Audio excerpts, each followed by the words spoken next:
வணக்கம். நம்ம ஆளுங்கட்சியாக இருந்த நேரத்தில் மரியாதைக்குரிய முன்னாள் முதலமைச்சர் மரியாதைக்குரிய மாண்புமிகு ஸ்டாலின் அவர்கள் என்ன சொன்னாங்கன்னு சொன்னால், ஒரு ஆக்ஷன் காட்டினாங்க.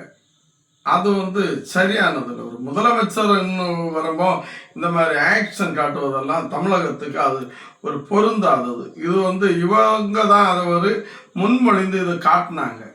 இதே நடைமுறையை தான் என்ன பண்ணாங்கன்னா, தற்போதைய முதலமைச்சர் அவர்கள் என்ன பண்ணாங்கன்னா, இந்த மாதிரி இவங்க இன்னொரு ஸ்டைலில் எடுத்து அப்படி பண்ணாங்க.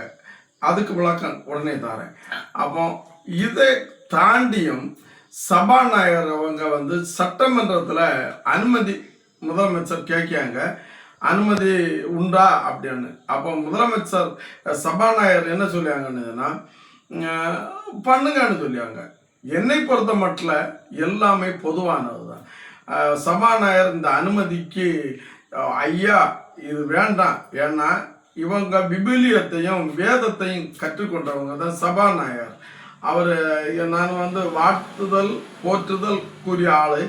ராஜாவுக்கு ராஜா, அந்த வேதம் அப்படிதான் சொல்லுது. யாரானாலும் ஒரு சிஸ்டத்தில் இருந்துட்டு ஒரு ராஜ கம்பீரமாக இருந்துட்டு கண்ணுக்கு கண் பல்லுக்கு பல் அப்படின்ற விதிமுறைகளை படித்தவங்க. ஒரு மனிதன் தவறு செய்தாச்சுன்னா இன்னொரு மனிதனும் அதே தவறை கண்டினியூ பண்ணுவதற்கு இவங்க சபாநாயகர் அனுமதித்திருக்க கூடாது.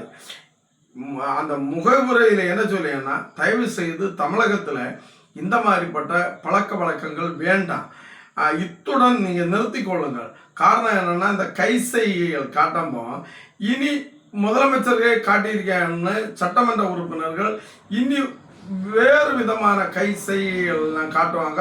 அது ஒரு கொடுமையாக இருக்கும். இதை குறித்து, இந்த கை செய்கையை குறித்து மத்திய மந்திரி நிர்மலா சீதாராமன் அவங்கள்ட்ட கேட்ட நேரத்தில் அவங்களும் அதை நிசாரமாக சட்டமன்றத்தில் தான் இந்த மாதிரிப்பட்ட அரசியல் நிகழ்வுகள் நடக்கும்னு அவங்க அறியாமையில் தான் இதை சர்டிஃபிகேட் பண்ணாங்க.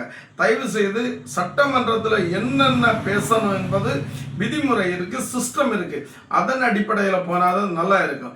இதையும் தாண்டி மரியாதைக்குரிய முன்னாள் முதலமைச்சர் எம்ஜிஆர் அவர்கள் கத்தியை கொடுத்து பாதுகாப்புக்காக வச்சிருங்கன்னு சொன்னாங்க.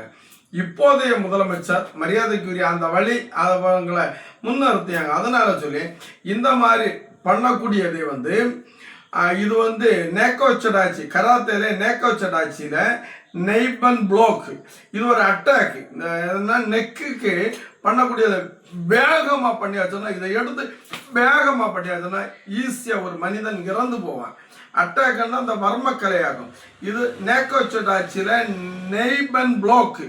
எனவே தயவு செய்து இதை இத்துடன் நீங்கள் நிறுத்தி கொள்ளுங்க.